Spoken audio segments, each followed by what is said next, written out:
All right, so now we're going to get into, again, the cellular activity that's going on. So, with each of these different systems, when we were talking about the nervous system or the muscular system, etc., we often have to spiral down, drill down to the cellular level in order to understand what's going on. So, in terms of vision, it's going to be light stimuli, right? So, these are photoreceptors. And so, when we look at these photoreceptors, it's going to be photons of light that occur both as a particle and a wave that then initiate a chemical change inside of them that ultimately allow for the generation of graded potentials and action potentials. Now, as I talked about previously, there's only certain wavelengths that are going to stimulate our photoreceptors. So when we say visual or visible light, we're talking between 400 and 700 nanometers. But again, visible light, that is definitely centered on humans. So we're talking about this very, very small slice just in here, right? So we're seeing meters, nanometers, right? Nanometers is 10 to the negative 9 meters. And then we see smaller and smaller and smaller nanometers as we go down. So when we look at it, this is all electromagnetic radiation, like we said. Ours is violet to red, and so there's infrared, which is longer than that, microwaves that cook our food, and radio waves, right? Those are too big in terms of the wavelength to stimulate our photoreceptors. Then we have UV. UV, our photoreceptors in theory could pick up UV, but in fact UV rays are filtered out or basically absorbed by things like the cornea and some of our media before it gets to the photoreceptors. Shorter than that are X-rays for imaging, right? And then gamma rays, cosmic rays, etc. Okay, so like we said, it occurs as both particles and a wave. We mostly focus on the wave because we look at wavelength. And so when we're talking about the color of something, right, and the visible spectrum, things that we see, the color that they are basically the wavelengths of light that are getting reflected or bouncing off of them and reaching our eye. And so like a green leaf or something like that, that's because all the other wavelengths are absorbed by it, caught by it, if you will, of that particular leaf, and then green is reflected. So that has to do with their pigments. We have photopigments. They have their photosynthetic pigments that allow them to absorb that energy, that electromagnetic energy, and turn it into chemical energy. So this is what goes on in terms of our different photoreceptors. Remember, we have rods. We only have one type of rod that absorb kind of in the middle of the spectrum. They kind of absorb blue-green light at about 500 nanometers. So look at our axes here. This is 400 nanometers to 700 nanometers, right? And on the y-axis, this is light absorption. So you can almost look at these as like a statistical curve. Like, what's the chance that they're going to be stimulated by that particular light of that particular wavelength? So for instance, rods, if you stimulate them with red light way out here, you can see there's a very low chance that they are going to send off a signal and go, oh, I saw something, right? But if you shine a light that is blue-green in color, then almost all of those different photoreceptors, like 100% response we're going to see. Okay, so rods are all about the same at about 500 nanometers, but we can see we have three different types of cones: blue cones, green cones, and red cones. And that has to do with the light or wavelengths of light that they absorb. And it's not just blue. You can see, you know, even down here we can get some blue-green light that will stimulate the blue cones. The green cones do all the way from blue through green. It peaks at green, so green light stimulates them best, but also includes red and even orange, whereas the red cones, the long wavelength cones, they absorb the most, at least in terms of our longer wavelength. So we do get some stimulation there.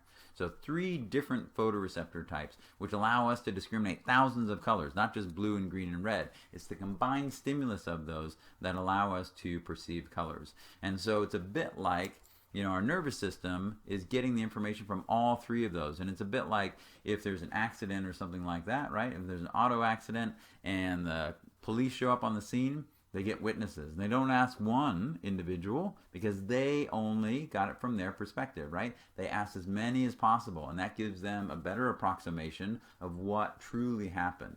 And that's the same thing in terms of our color photoreceptors. If you have one, then it's going to get stimulated, but it won't be able to tell color. We have to have more than one to be able to tell color, to discriminate color. So, for instance, dogs, not color blind.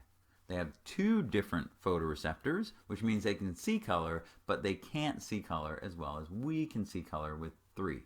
Okay? Just like when you talk about people who are colorblind, they are usually missing one of the 3 photoreceptor types, like the red or the green. And so they have a harder time discriminating all the colors. But they're not totally blind to color, it's just certain wavelengths. So we have a pretty complex color vision system.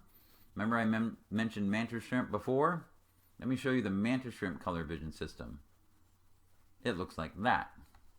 So you can see, again, here's 400 to 700 nanometers. Now we're including the UV down here as well, 300 to 400 nanometers.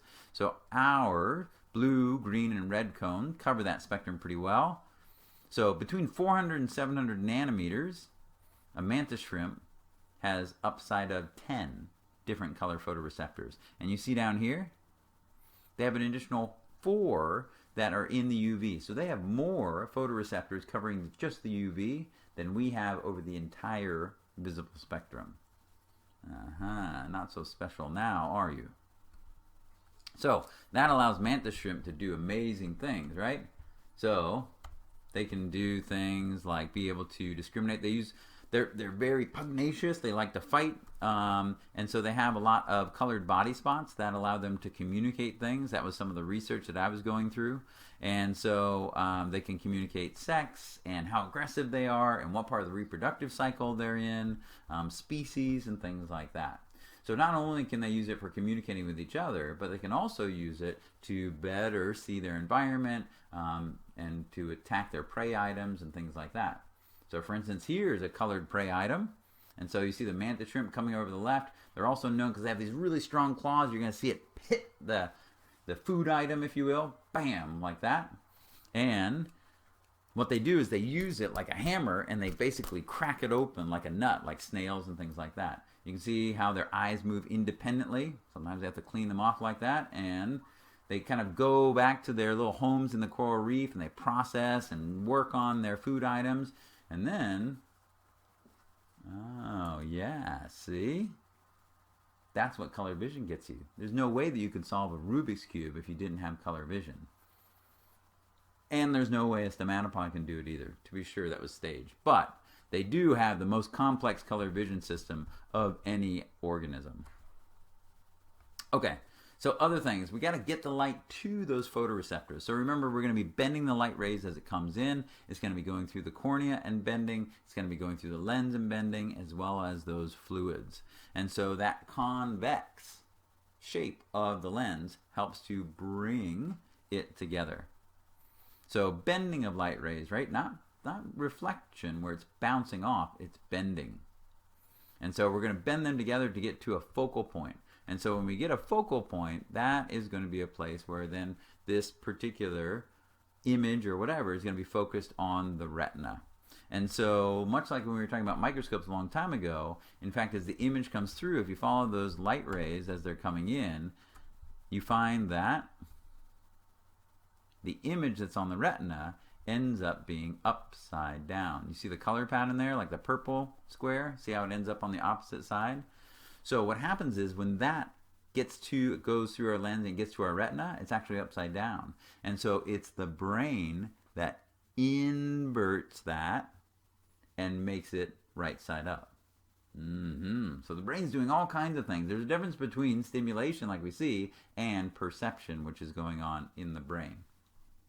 There was a cool experiment way back when where they took these really funky goggles and they put them on some college students, probably for extra credit, and it inverted the image in their eyes, right? So it had another lens that would turn it upside down. So they put those on so everything was upside down, and so they tested them and they kept them on for like weeks and weeks and weeks, and they tested them, like showed them rolling the ball across the table and they could see the ball coming across and they couldn't grab it because it was on the opposite side.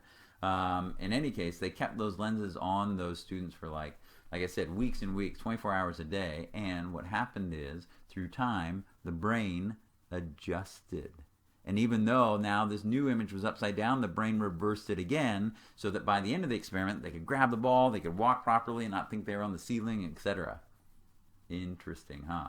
But then they took off the goggles after the experiment. They had to wait those weeks for their brain to do it again for everything to be normal. What you'll do for extra credit, right? Okay.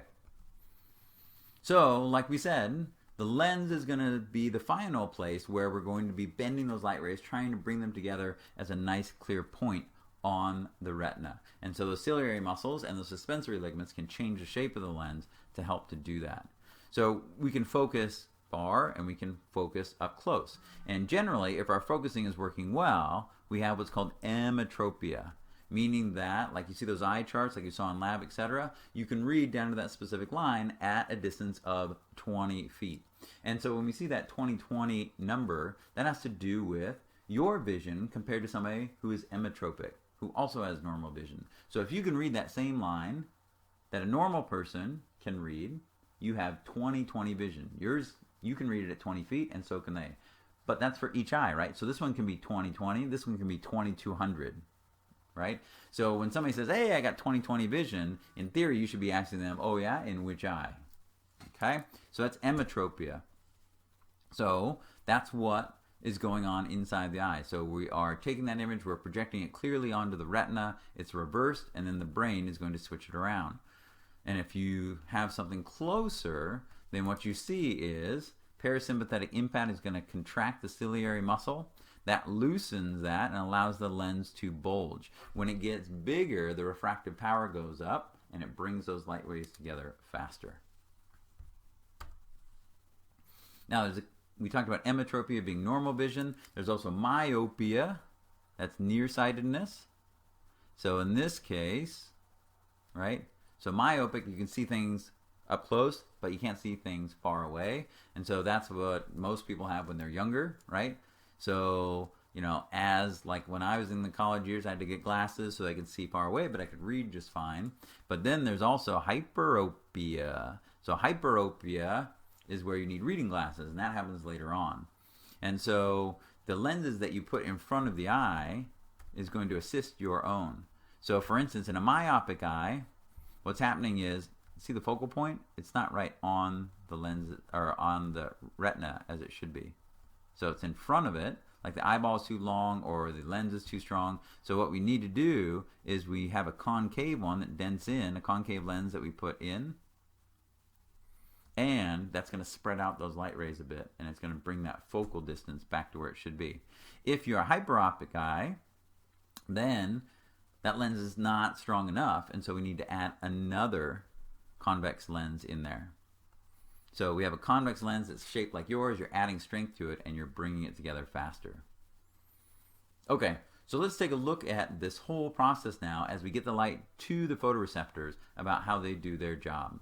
And so we said that the photoreceptors are only one of the cellular layers in the retina, but they're the ones that are going to, as photoreceptors, receive the photostimulus and change it into an electrochemical one. So we saw that the receptors themselves have a unique shape to them, right? So there is an outer segment that we see here, which is the different part that gives them their name, whether it be a rod or a cone. But then there's the rest of it, right? There's a cell body there, and we can see that it goes down here to the synaptic end bulbs, to the terminals, which is where it's going to form a synapse with the bipolar cell. So this is where the light is going to, in all of these little layers that we see here, this is where your photopigments are located. The rest of the cell just has all the cellular machinery that we learned before. So when we look at the rods and cones, remember that the rods give us, because they only have one visual pigment, they give us shades of gray, whereas cones give us color, right? Cone and color both start with C. We need a high light stimulus to the cones, of course, but they give us detailed vision when they are being stimulated. Meanwhile, in low-level conditions where you can't see, we're talking low-level conditions. If you can see any color, like if you're sitting in a dark room and you can see any color, that means that there's enough stimulus to the cone still. So we're talking super low vision, like you're walking through your house trying not to bump into the coffee table and you can see forms and stuff like that. That's when the rods are operating. And the cones are not, because they're not getting a light stimulus. The rods are actually more numerous. There's 20 rods for every cone. And like I said, they're good for peripheral vision as well. So that's why, right, if you're looking at very dim things, sometimes it's easier to see them off to the side rather than right on the center. Because remember that fovea? That's all cones. Okay. So we talked about color blindness as well. You should remember that in your general biology class, you talked about that being an X-linked trait. So the males that have an X chromosome and a Y chromosome, if you have that failed gene, then basically you're going to express that trait. Whereas in females, if you have an X and an X, if you have a defective gene, your other one's normal, you carry the trait, but it's not actually expressed. So it's pretty rare that females will actually be colorblind, because that means they would have to have both that recessive X-linked trait, both from their dad and from their mom. So in somebody who is colorblind, they wouldn't be able to see much any pattern here. Everything would just be a whole bunch of different dots. And so usually with these Ishihara tests, you're able to see a number in there. So what number do you see? Of course, it depends on your screen and stuff like that as to what color this actually looks between red and green. So I'm tricking you. Yeah, there's no number there. But there is a pathway there. And so what you're supposed to do is you're supposed to be able to trace your pathway and say, oh, okay, so let's see here. If I go like this and like here, I can see that this is kind of a green path here versus the red and orange path that we see all around it. So if somebody was colorblind, because these shades are controlled, the actual intensity of the dots are controlled, they wouldn't be able to trace that pathway. Okay, so when we get to the discs, like we were seeing, and the outer segment, that's where our photopigment is contained. So remember we mentioned retinol from vitamin A, so that's part of it. Retinol is part of the visual pigment, but then there's also this opsin part, and it's stored inside of these discs. So there's the retinol, the little dots, that molecule right there, and then this is the opsin, if you will, housing for it that's stored within those discs. And so what happens is, if we look at that retinol, it comes in two forms. So it gets excited. See this form? This is called the cis form, and this is called the trans form. You remember from chemistry, it has to do where the different we have double bonds there, and there's hydrogens, has to do whether on the same side or they're on opposite sides. Regardless, the cis form is when it's in the dark, and when it gets excited, this little area where it's kinked or bent straightens out. You see that? So the trans form is after it has absorbed light. So it bleaches, and then what happens is, once it bleaches, we have to swap it out with one that is regenerated. So basically we're going to convert it back with different types of enzymes. And we don't have to get into the detail of that, but the cis form is the dark form where it is not stimulated, and the trans form is when it has been stimulated by light. So it's more energetic. It straightens out like that. And when it straightens out like that, it doesn't quite fit inside of the molecule as well, that whole rhodopsin molecule. It doesn't fit in the opsin as well, and it starts a chemical cascade like a domino effect that then ultimately results in the photoreceptor sending a signal. So we see this second messenger system as well. So here's our cis form. The light comes in and bzzz, straightens it out. And like you said, that starts a series of transduction. Remember, this is phototransduction. Look, transducin. So this is basically a G protein that then starts a series of events. So this is an enzyme, phosphodiesterase. Sorry, we see the ASE on the end there, PDE. And ultimately what we see here is, this is very interesting, is that usually in a stimulated neuron, what happens, right? We open up sodium channels and it depolarizes and it releases neurotransmitter. Well, here's the thing, is that in a dark photoreceptor, in fact, these channels are already open. So, see sodium and calcium, etc. They are going into the cell. And what happens here is that it keeps it in a hyperpolarized state, right? More negative. And so the thing is that the bipolar cells are releasing a neurotransmitter that is inhibitory. And so what that does is it basically tells the other cells in the retina, right, the bipolar cells and the ganglion cells, it says, shut up, shut up. I don't have anything to say. So it keeps them quiet in the dark. But once that light stimulus happens and this photocascade occurs, then those channels close like we see right there. And so then it's going to become depolarized. And what's happening is we're then going to see it's going to stop releasing its neurotransmitter. So the photoreceptors and the bipolar cells are where we're getting our graded potentials. The more stimulation, the more we see a change in their membrane potential. And the action potentials don't come until the ganglion cells. So, like we said, when light hyperpolarizes the photoreceptors, then they stop releasing their inhibitory neurotransmitter that's called glutamate.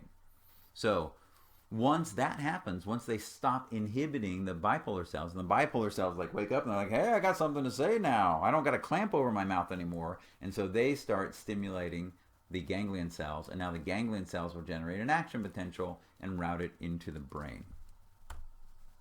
So that's just what we're seeing here. So there's some figures in the textbook that show you that how the photoreceptor itself is inhibiting the bipolar cell, which keeps it quiet and keeps it from talking to the ganglion cell. But if we stimulate the photoreceptor, now no new neurotransmitter is released, and so now that bipolar cell can start to release its neurotransmitter to stimulate the ganglion cell and send that signal into the brain. Okay, so that's what's happening in both the rods and cones. And so when we look at that, there's also some physiological adaptation that occurs as well. Light adaptation and dark adaptation. You know, when you go into the bright light or into a dark room, it takes a few minutes for your eyes to adapt. And in light adaptation, what happens here is that the pupils are going to constrict, and so we're going to start to screen out some of that excessive light. The rods are going to shut off because they're overstimulated, and the cones now, and those neurons are going to basically take over. In dark adaptation instead, what happens is the cones stop functioning, the rods have been bleached, but they have to swap out and regenerate that trans retinal to the cis form again, and that takes a little time in order to do that. So it takes about 20 to 30 minutes or so for that whole cascade where they're being stimulated for it to reset and then be able to now be stimulated at a much lower level. Now, how does all this light information, once we've now transduced it into an action potential in those ganglion cells, it goes out the optic nerves, and where does it go from there? Well, we talked about that in the central nervous system. The optic lobes, the primary visual cortex is located back there in the optic lobes. So as it's going back, though, it goes from the optic nerves to the optic chiasma, right? The X that we see through there routes through the thalamus, right? So for routing and processing, and then final processing in the primary visual cortex. Now notice that with that crossing over point, what we get is, so imagine if there was something over here in the visual field that's going to route over to the eyes. So this part of the retina is going to get that information.